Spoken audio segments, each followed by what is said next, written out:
Bienvenue les amis, j'espère que vous allez bien. Aujourd'hui on se retrouve dans ce septième épisode, hein. Je viens de monter le sixième donc je ferai pas l'erreur. Septième épisode de Road to Power. Alors aujourd'hui, dans cet épisode-ci, je vais me focuser, me focuser sur, sur des petits conseils que je vais vous donner, enfin un conseil surtout que je vais vous donner pour soulever plus lourd au soulevé de terre. Donc, comme on est toujours confiné et que ici on est le 20 mars, hein. Oh putain, demain c'est le printemps. Yeah. On est toujours le 20 mars, donc du coup on est toujours confiné en Belgique et dans les pays voisins ils sont confinés aussi. Du coup, j'ai un peu plus de temps pour vous donner mes meilleurs conseils pour soulever plus lourd au soulevé de terre et au développé couché. Donc ce que je vais faire, c'est que je vais en profiter. Je vais essayer d'aller le plus court possible parce que l'épisode 6 ça fait quand même 30 minutes. 30 minutes, donc voilà, je vais quand même essayer d'aller un peu plus court. Donc ici, je vais aller m'entraîner. Je vais aller m'entraîner pour renforcer les muscles nécessaires au soulevé de terre. Et surtout aussi parce qu'en fait, ça fait hier matin, je me suis réveillé et je sais pas pourquoi, mais j'ai commencé à avoir une douleur à l'épaule. Tu vois. Donc faire ça, par exemple, ça me fait hyper mal. Oh. Ah putain, ça me fait vraiment hyper mal. Donc je vais pas trop faire le show. Donc ça tombait à un corona égale confinement, égale plus de salle. Et en plus de ça, j'ai une petite blessure à l'épaule. Oh, c'est un joli mélange tout ça. Mais bref, on va aller s'entraîner. On va aller s'entraîner intelligemment sans essayer d'éviter d'engager le plus possible mon épaule. Et, euh, et ce week-end-ci, je vais sûrement le reposer complètement. Je vais pas m'entraîner ou je vais faire des abdos sûrement. Ouais, des abdominaux. Donc abdos milieu, abdos obliques et l'abdos en V. Et ce sera tout pour le week-end. Ou peut-être même aller faire une petite course, mais j'éviterai pour le power parce que sinon ça risquerait de me faire perdre de la force. Bref, donc là je vais aller m'entraîner et vous allez venir avec moi et je vais vous montrer conseil, le conseil pour améliorer votre soulevé de terre.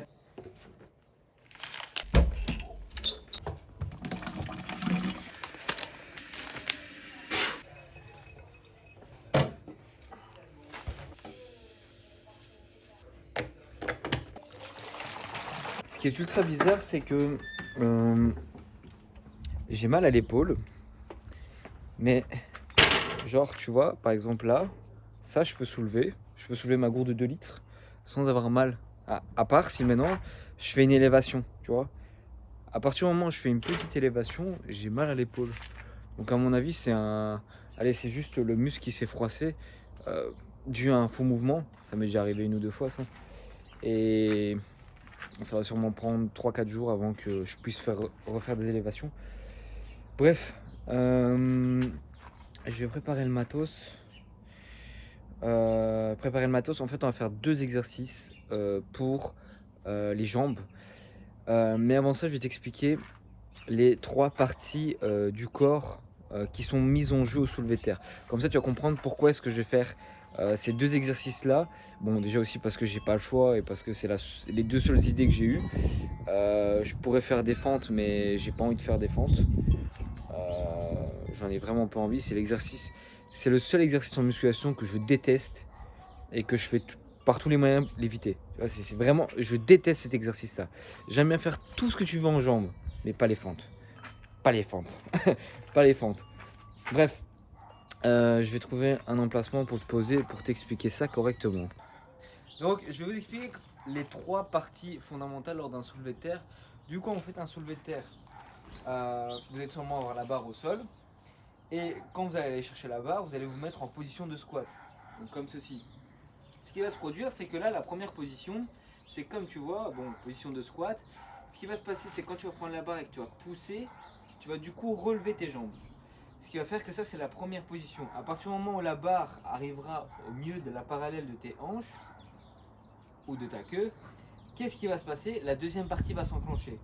C'est celle-ci, se repositionner. Et la troisième partie, c'est ramener tes épaules en arrière. Donc 3 parties au soulevé de terre, et c'est vraiment ces 3 parties-là où tu dois découvrir où est le problème. Si maintenant, imaginons, quand tu soulèves ta barre, tu n'arrives pas à la soulever, Parce que, tout simplement, pourquoi est-ce que tu n'arrives pas à la soulever? Parce que tes jambes ne sont pas assez fortes. Et surtout, tes ischios et tes fessiers ne sont pas assez forts.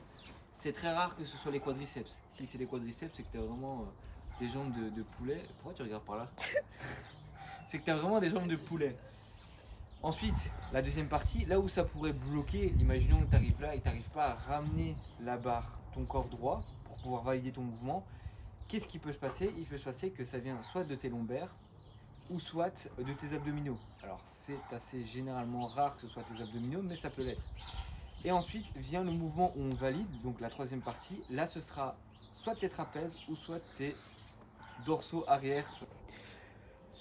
Donc aujourd'hui ce qu'on va faire, c'est que je vais faire en sorte de te montrer comment est-ce que tu pourrais renforcer la première partie. Donc ça veut dire la partie où tu fais, t'es en position de squat.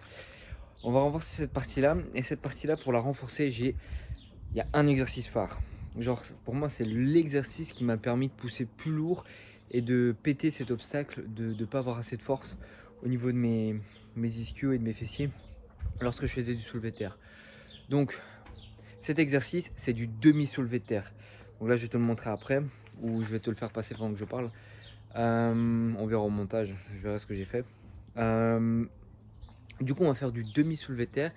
Et en faisant le demi-soulevé de terre, ce qui est primordial, comme tu vas le voir durant les images où je vais te montrer l'exercice, c'est vraiment de ne pas aller trop bas et de pas non plus tendre tes jambes au maximum. C'est vraiment les deux seules conditions pour vraiment taper parfaitement dans tes ischios. D'avoir bien évidemment ton dos droit, hein, pas courbé, pas un pont. Hein, évite de faire ça, sinon tu risques de niquer un petit peu tes vertèbres. Et tes lombaires, voilà, tu auras compris le truc, évite de faire ça. Donc du coup, n'aie jamais les jambes tendues quand tu fais ça. Il y a des pratiquants qui mettent leurs jambes tendues, je ne comprends pas. Quand tu mets tes jambes tendues, ce que tu fais, c'est que tu désengages totalement tes ischios. Et en fait, ce qui prend cher là, c'est de un, tes lombaires, et de 2, c'est tes tendons de ton muscle. Donc, faut savoir que entre tes mollets et tes ischios, ben, tu as ton genou, et derrière ton genou, c'est là où il y a la partie tendon, ben, de, voilà, de ton ischio. Et en faisant ça, ben, tu sens fortement en fait une douleur à l'arrière de ton genou si tu fais cet exercice-là. Ou essaye-le, tu verras que tu sens énormément. Sans même de poids, tu vas sentir énormément le tendon qui va tirer en fait. Et ce qui peut se passer en prenant plus lourd, c'est que tu risques de péter en fait le tendon. Voilà. Et donc tu vas te faire une déchirure tout simplement. Et tu peux te faire une déchirure du muscle ischio ou tu peux même te déchirer le tendon carrément. Donc c'est pas une bonne idée. C'est un peu comme si tu faisais du curl biceps et en faisant du curl biceps, tu mets ton bras extrêmement droit. Donc tu vois, tu as ton bras, donc, t'as ton bras comme ça. Et il y en a en faisant leur curl, normalement quand tu fais ton curl, tu fais ça, et puis après tu t'arrêtes là, et puis tu fais ça. Et il y en a, non, ils font ça. En faisant ça, voilà, tu vas juste faire une putain d'inflammation au niveau de ton tendon. Au pire des cas, tu risques de le cramer et de te péter le tendon, ce qui est une très mauvaise idée. Et bah, les blessures, ça peut prendre pas mal de temps avant de récupérer, voire peut-être que tu auras des séquelles à vie à cause de ça, que tu ne pourras plus prendre plus lourd, etc. Parce que tu risques de te reniquer le tendon. Bref, un bordel total. Donc évite de tendre tes jambes au maximum. Un petit léger flex. Et en ayant ce petit léger flex là, tu vas descendre jusqu'à tes genoux maximum. Maximum, je dis bien. Moi par exemple, je descends pratiquement pas jusqu'à mes genoux. Je descends un peu plus haut que. J'atteins un peu plus haut que mes genoux. Et là, je sens parfaitement mes fessiers et mes ischios. Godlike. Et en fait, le but, c'est de prendre toujours plus lourd et faire 20 répétitions. Voilà, prendre plus lourd et faire 20 répétitions. C'est un excellent moyen pour envoyer du stress à ton muscle, donc pour qu'il rentre dans une séquence d'hypertrophie, mais c'est aussi un excellent moyen pour le rendre beaucoup, beaucoup plus fort, en le renforcer tout simplement. Bon, bien évidemment, moi je n'ai pas comme à la salle où je monte jusqu'à 40 kg en faisant ça. Là, je n'ai que 24 kg. Du coup, je vais faire 6 séries de 30 répétitions à 30 répétitions à 24 kg. Et puis, on passera au deuxième exercice où là, j'irai tout simplement prendre la machine la Smith Machine. Et sur cette Smith Machine là, j'irai faire quoi? Ben, je rajouterai des poids et je ferai la même chose comme je l'ai fait avec les haltères. Mais là, ce qui est bien, c'est que là, tu dois pas te soucier en fait de l'équilibre. Donc, tu as juste la barre qui va monter de haut en bas. Tout ce que tu as à faire, c'est de te concentrer sur, pas sur l'équilibre, mais juste te concentrer sur où tu descends, jusqu'où tu descends et jusqu'où tu remontes, et bien de regarder si tes jambes sont pas tendues. Juste dernière petite chose, avant de, de faire cet exercice-là, quand tu vas remonter, ne remonte pas dans le sens où tu vas bloquer, tu vas ramener tes épaules en arrière. Donc tu vas en même temps engager tes trapèzes du coup. Ne fais pas ça comme si tu faisais un soulevé de terre. Le but du demi-soulevé de terre, c'est que tu ne descends pas trop bas. Donc tu descends jusqu'à un certain niveau maximum tes genoux et que tu ne remontes pas non plus forcément très haut. Tu vas voir que durant l'exercice, je ne remonte pratiquement jamais très haut. Je fais juste le mouvement pour que mon dos se retrouve pratiquement à la verticale par rapport au ciel. Donc voilà, ces deux exercices là, c'est excellent. Alors bien évidemment, quand je suis en salle, je fais pas la Smith Machine parce que du coup les haltères il y en a assez, mais là voilà, les haltères il y en a plus assez. Et à mon avis, après les 6 séries de 30 répétitions, alors oui, mes muscles vont brûler, mais je ne serai pas, allez, j'aurais pas assez stressé mon muscle et du coup ça n'aura aucune, enfin ça n'a, et ça a pas, à part brûler des calories, ça aura pratiquement aucun impact au niveau de l'hypertrophie. Donc je vais rajouter du poids là et je ferai sûrement 2 à 3 séries avec des grosses charges, histoire de mettre peut-être 40 kg, voire peut-être 50 kg de chaque côté, voire même un peu plus, pour essayer de bien faire. À mon avis, sur la Smith Machine, je dirais jusqu'à 160 kg au total. Parce que si au soulevé de terre, je suis capable de faire 190, un demi soulevé de terre, 160, ce serait pas mal. Et en fait, plus tu vas monter de poids à ce niveau-là, plus tu vas pouvoir mieux engager ton soulevé de terre de la première partie. La deuxième partie, je te l'expliquerai dans une autre vidéo comment la renforcer. Cette vidéo-ci, c'est vraiment le but, c'est de renforcer cette première partie. Mec, si tu veux de la motivation, écoute cette musique-là. Really slow motion in the next life. God-like. Bon, du coup, qu'est-ce que je vais faire à la Smith Machine? Alors, ce que je vais faire, c'est que... alors là, attends, je vais te montrer. Voilà, j'ai rajouté 30 kg donc de chaque côté. On va commencer du coup à 30 kg de chaque. Et ça fait donc du coup 60, 80. On va faire 80 kg comme ici aux haltères. Toujours garder ce léger flex à tes genoux, ne pas monter hyper haut, enfin pas faire une validation avec tes trapèzes comme un soulevé de terre normal. Juste ramener ton buste un peu à la verticale et puis tu repars convenablement. Et on va faire ça comme ça. Donc on va faire 4 séries, là on va pas en faire 6. On va faire 4 séries, on va faire une série à 30, deuxième série à 35, troisième série à 40 et la dernière on va la faire à 45. Normalement là ça devrait être assez pour déglinguer le plus possible le muscle et rentrer dans un minimum de stress pour soit construire de la masse musculaire avec une séance de 30 minutes, j'espère pas trop, mais au moins j'aurais conservé, j'aurais permis de rentrer dans un sort de dans le cycle qui permet de stagner tout simplement.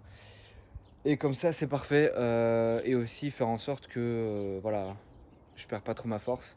Le fait de faire un demi soulevé de terre à la Smith Machine va surtout me permettre de vraiment limiter la casse au niveau de ma force. Et ça c'est parfait. Donc j'espère pour toi que si maintenant tu fais du power et que tu es en confinement, que tu as une machine de power, enfin des barres ou quoi pour pouvoir faire des demi soulevés de terre. Parce que sinon quand tu vas revenir en salle de sport, tu auras perdu pas mal de poids sous la barre. Et bon, après, ça se rattrape assez rapidement. Mais voilà, tu perds quand même un peu de ta force et tu perds du temps que tu aurais pu consacrer à augmenter tes charges. Alors que là, tu dois repartir un petit peu. Donc bref, j'espère pour toi que tu as ça. Donc si tu as au moins une barre et des haltères, t'inquiète pas, fais des grosses séries. Enfin, prends le plus de poids possible, bien évidemment sans te blesser. et va chercher des longues répétitions. Comme ça, voilà, tu limiteras fortement la casse.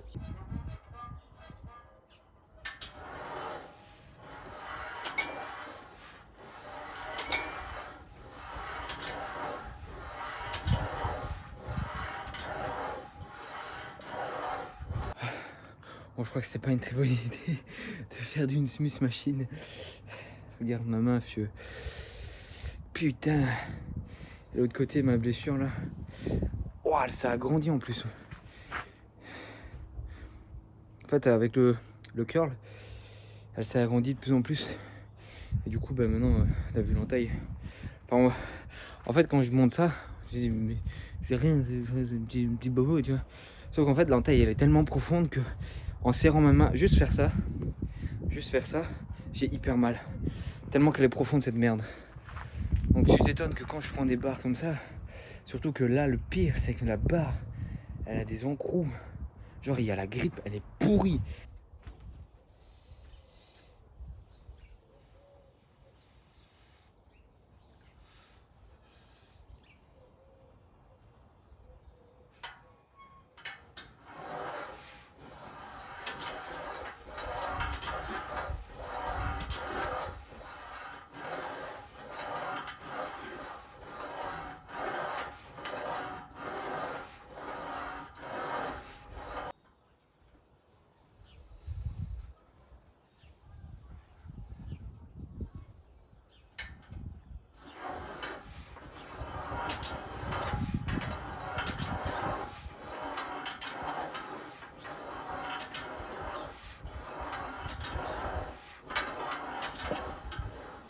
Putain, ça me casse les couilles là, tu vois.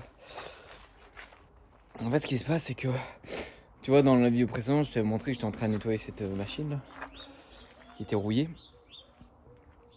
Et le truc, c'est que. Putain, j'essaie de prendre ma respiration.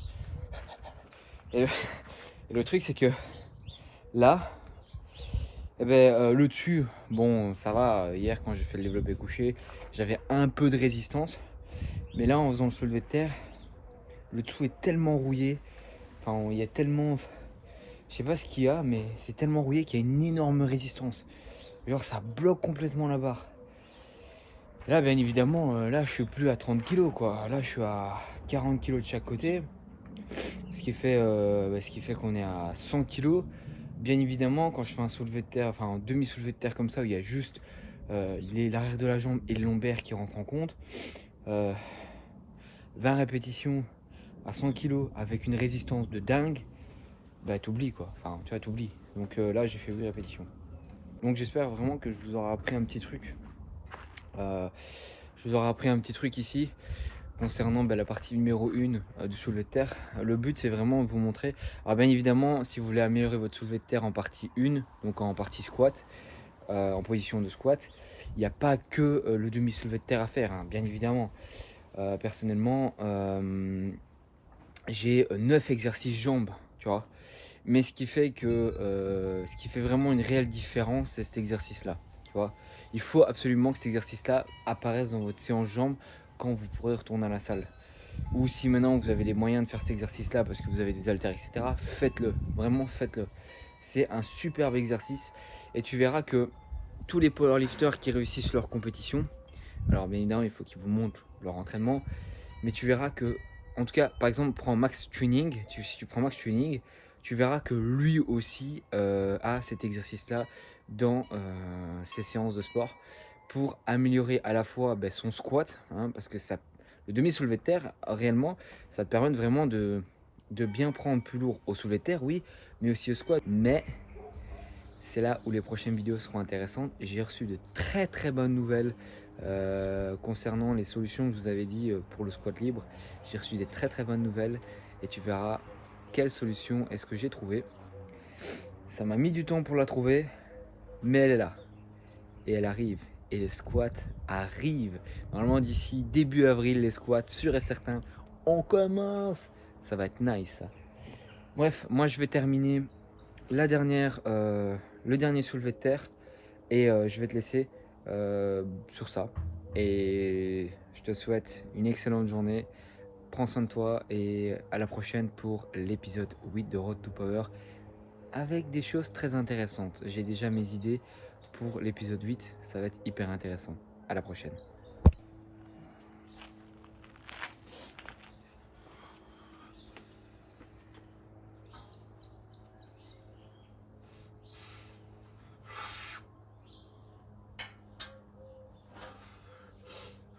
Allez.